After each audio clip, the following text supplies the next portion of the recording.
Le 9 mai en Russie, ce que Vladimir Poutine montre au monde, c'est ça. Великой Отечественной войне.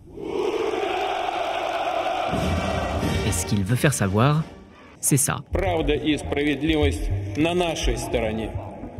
Вся страна, общество, народ поддерживают участников специальной военной операции. Mais ce qu'il veut vraiment qu'on remarque, c'est ça.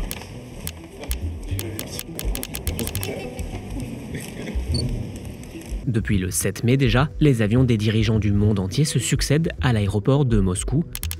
Invités par l'autocrate russe pour célébrer les 80 ans de la victoire sur l'Allemagne nazie, ils sont nombreux à avoir accepté, malgré le boycott que mène l'Occident depuis le début de la guerre en Ukraine. Les premiers à être arrivés mercredi sont des habitués du régime russe.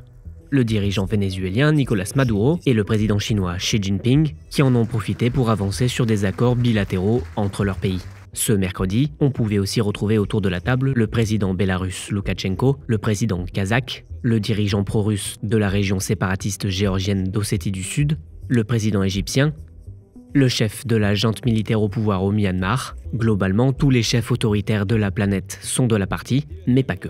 Depuis plusieurs années, Vladimir Poutine utilise cette commémoration du 9 mai pour exposer sa puissance militaire au monde. Un enjeu important depuis la guerre en Ukraine, mais cette fois, l'objectif c'est aussi de montrer qu'il est loin d'être isolé sur la scène internationale. Parmi ses alliés du jour, assis juste à côté de Vladimir Poutine, on retrouve aussi le président Lula, pourtant connu pour incarner la gauche sociale au Brésil plutôt que pour soutenir des autocrates conservateurs. Le président de l'autorité palestinienne était aussi présent, contrairement au premier ministre israélien.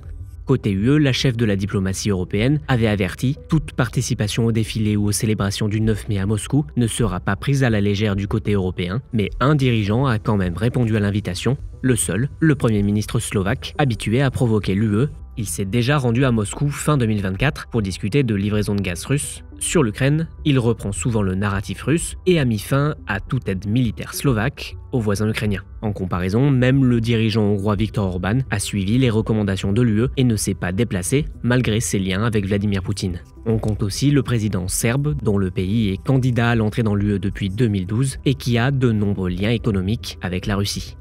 Au total, ils sont une trentaine à s'être rendus en Russie cette année. Vladimir Poutine a fait du 9 mai une occasion incontournable de propagande, mais un autre pays avait l'habitude de commémorer la victoire sur le nazisme le même jour, l'Ukraine. Depuis l'invasion russe, l'Ukraine a déplacé son jour de la victoire le 8 mai pour s'aligner sur l'Europe, et pendant que son envahisseur expose son armée sur la place rouge, le chef de la diplomatie ukrainienne s'est réuni avec plusieurs de ses alliés ce vendredi pour lancer la création d'un tribunal pour juger les crimes d'agression russe. З одного боку, ми спільно відзначаємо День Європи, а з іншого боку, у Кремлі проходить парад.